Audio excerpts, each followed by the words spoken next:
Las elecciones que se consolidan hoy en Estados Unidos o se acaban de hacer en Estados Unidos, porque ya más cerca del 50% de los norteamericanos han votado de diferentes formas desde hace varias semanas, y hoy votaría ese 50% que falta de un electorado, aunque allá también hay bastante abstención, al igual que en muchos países de América Latina.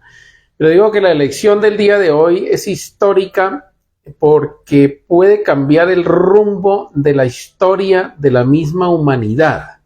dependiendo de quién gane estas elecciones. Si gana la señora Kamala Harris del Partido Demócrata, seguramente las cosas van a seguir igual, es decir, ellos van a seguir alimentando la guerra en Europa,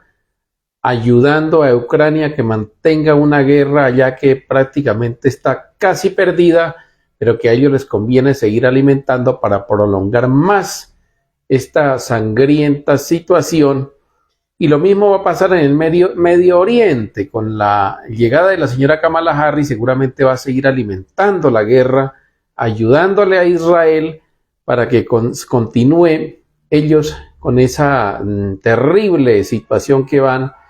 contra el pueblo palestino y contra otros países, pero claro está también que bajo el argumento de una defensa, porque Israel también hay que reconocer que se defiende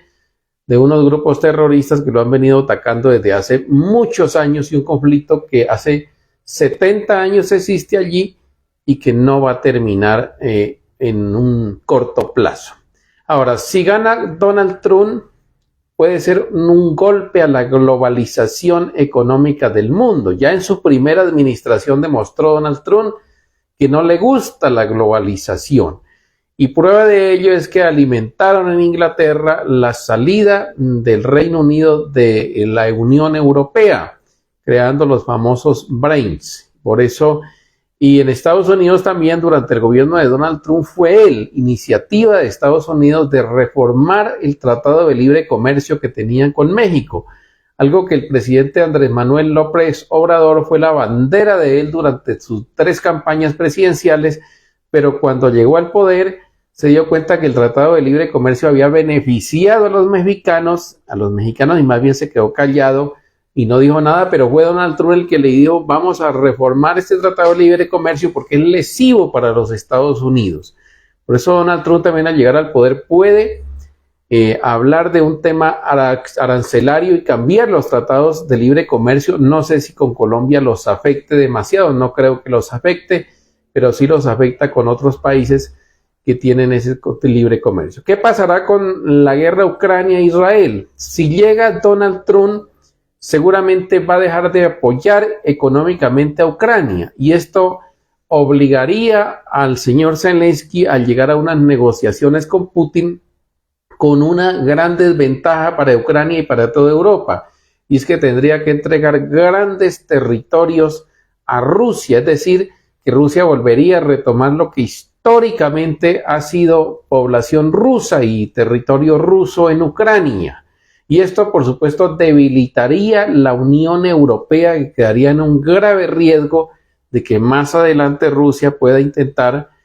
invadir otros países, incluso los de la zona nórdica como Finlandia, que tradicionalmente también han tenido una historia muy cercana a Rusia. También, a pesar de todo, la promesa que ha hecho electoral en Estados Unidos y a la comunidad hebrea, Donald Trump no apoyaría más ayuda militar para Israel, menguaría la ayuda militar a Israel, porque una de las políticas de Donald Trump cuando estuvo en la presidencia, que ya lo demostró, es que Estados Unidos no debe involucrarse en asuntos internacionales salvo en casos extremos. Por eso él comenzó la retirada de tropas, de soldados que tienen desperdigados por todas partes del mundo, y lo que hizo fue retornarlos a Estados Unidos para no intervenir en más guerra. Hay una diferencia muy grande entre los demócratas y los republicanos de ahora, los que están con Donald Trump, porque es que Donald Trump es una cosa y el Partido Republicano es otra.